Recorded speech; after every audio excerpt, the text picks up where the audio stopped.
জাতীয় সংসদের ক্যাবিনেট কক্ষে অনুষ্ঠিত হচ্ছে মন্ত্রিসভার বিশেষ বৈঠক। আলোচনাতে যুক্ত হচ্ছেন সাদ বিন শফিক এবং সংসদ ভবন থেকে যুক্ত হচ্ছেন দেলোয়ার দোলন। আমরা শুরুতেই শফিকের কাছে যেতে চাই। শফিক, বৈঠকটি এখন কোন পর্যায়ে আছে জানাবেন সাদ।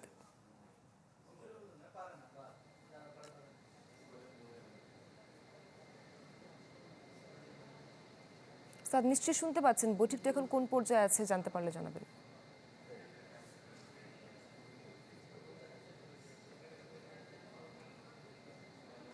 বৈঠকটি শুরু হয়েছে 10টার সময়।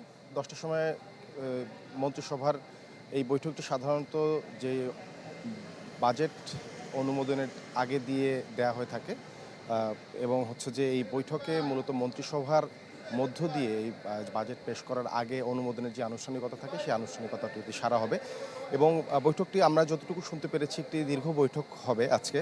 2 থেকে 2.5 ঘন্টা 3 ঘন্টা পর্যন্ত হতে পারে এমনটি কিন্তু আমরা শুনেছি। 10টার সময় শুরু হয়েছে, বৈঠকটা এখনও চলছে এবং সকালে অর্থমন্ত্রী বৈঠকে প্রবেশের আগে যেমনটি জানিয়েছেন, এটি আসলে মানুষকে স্বস্তি দেওয়ার একটা প্রয়াস থাকবে। সীমিত সম্পদের সর্বোচ্চ ব্যবহার যেন নিশ্চিত করা হয় সেই দিকে সরকার লক্ষ্য রাখছে।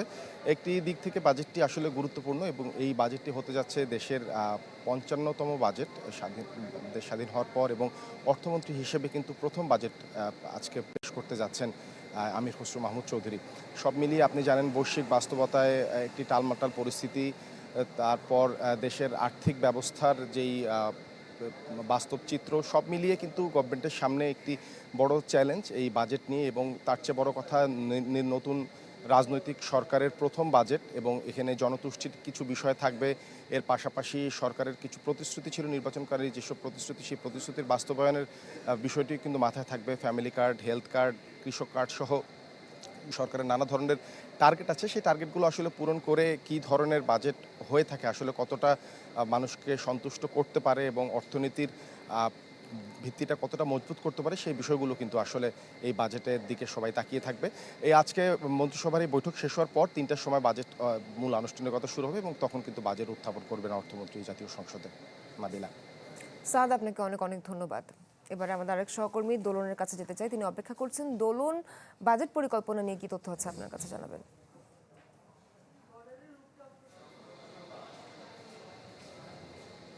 আপনি জানেন যে অর্থনৈতিক যে ভঙ্গুর পরিস্থিতি, তার মধ্যে মূল্যস্ফীতি যেভাবে মানুষকে ভাবিয়ে তুলেছে, বিশেষ করে 9% উপরে প্রায় 10% চলছে অবস্থায়, এমন পরিস্থিতিতে এই বাজেটে 7.5% মূল্যস্ফীতি নামিয়ে আনার লক্ষ্যমাত্রা নেওয়া হয়েছে। অন্যদিকে আপনি জানেন যে 9,38,000 কোটি টাকার যে বাজেট ঘোষণা করা হয়েছে, সেখানে এক বড় অঙ্ক রয়েছে যেখানে ঘাটতি বাজেট বলা হচ্ছে।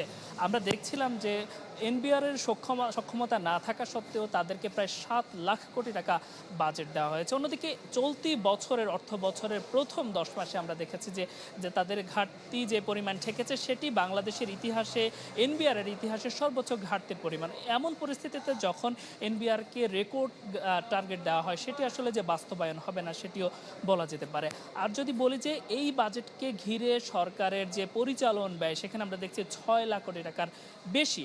সেক্ষেত্রে আসলে এনবিআর এর যে রাজস্ব আদায়, সেটি কতটুকু আসলে আয় করতে পারে, অর্থাৎ এনবিআর এর আয় দিয়ে সরকার পরিচালন ব্যয় মেটাতে পারবে কিনা, সেটিও প্রশ্নের জায়গা তৈরি করেছে।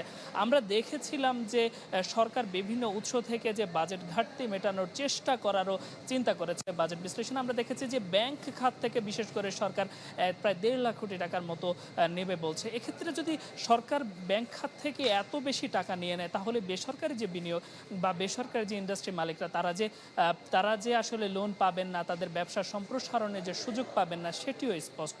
একই সঙ্গে 15,000 কোটি টাকার মতো আমরা দেখছি যে সঞ্চয়পত্র থেকে নেবেন, একই সঙ্গে বিদেশি ঋণ থেকে নেবেন। সব মিলিয়ে বাজেটের আকার বড় হয়েছে, কিন্তু বাজেটের যে টাকাটা কোত্থেকে সংস্থান হবে, সেটি এক ধরনের প্রশ্নের জায়গা তৈরি করেছে।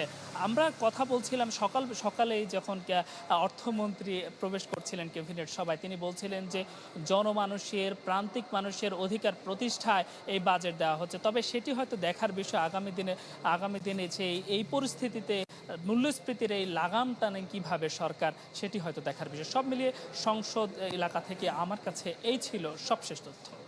আপনাকে অনেক অনেক ধন্যবাদ। দর্শক, আমাদের সহকর্মী সাদ এবং দোলন বাজেট পরিকল্পনা নিয়ে তথ্য জানাচ্ছিলেন। সময়ের সাথে সাথে দেখা দেয় নিত্য নতুন প্রয়োজন। রেডি থাকতে হয় প্রতি মুহূর্ত। তাই এলো ইনোভার, যেন আপনি লাইফে থাকেন রেডি প্রতিদিন। Innova, designed for now.